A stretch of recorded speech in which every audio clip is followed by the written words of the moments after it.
ప్రపంచంలో ఉన్నటువంటి ముస్లిం దేశాలన్నీ సిగ్గుతో తలదించుకున్నాయి పాకిస్తాన్ని చూసి. పాకిస్తాన్ పరిస్థితి ఏంటి సార్ ఈరోజు?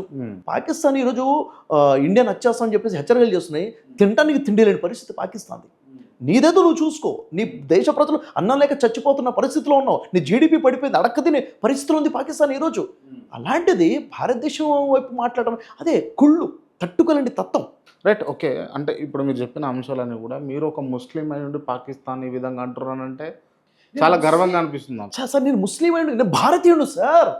ఒక భారత నా దేశం మీద, నా మాత మీద, నా భరత మాత మీద అటాక్ జరిగింది. నా భారతదేశంలో ఉన్నటువంటి ఐక్యత మీద అటాక్ చేస్తున్నాడు వాడు. దుర్మార్గుడు కాదా? తప్పు ఎవడు చేసినా తప్పే క్రాంతి గారు. అదే పొరుగు దేశం ఉండి మంచి సోదరభావం కలిగి ఉందనుకోండి, మనంత మంచోళ్ళు ఇంకోటి ఉంటాడు చెప్పండి. భారతదేశం అంత మంచి దేశం. నేను ఉదాహరణకి భారతదేశంలో పుట్టి భారతదేశంలో నుండి వేరే దేశం చూడనోడు భారతదేశం గురించి ఎక్కువ మాట్లాడాము. విదేశాలకు వెళ్ళి అనేక దేశాలు చూసి వచ్చినోడు దేశం గొప్పతనం మాట్లాడతాడు. నేను అనేక దేశాలకు తిరిగి వచ్చాను. నేను చెప్తాను, భారతదేశం లాంటి దేశం ప్రపంచ దేశాలు ఎక్కడ నేను చూడలేదు. నేను సాక్ష్యం చెప్తున్నాను సార్. ఏ దేశం సార్ ఇన్ని కులాలు, ఇన్ని మతాలు, ఇన్ని సంస్కృతులు, ఇన్ని భాషలు ఉండి ఒక్కటై ఉండడం? భారతదేశం గొప్పతనం ఇది.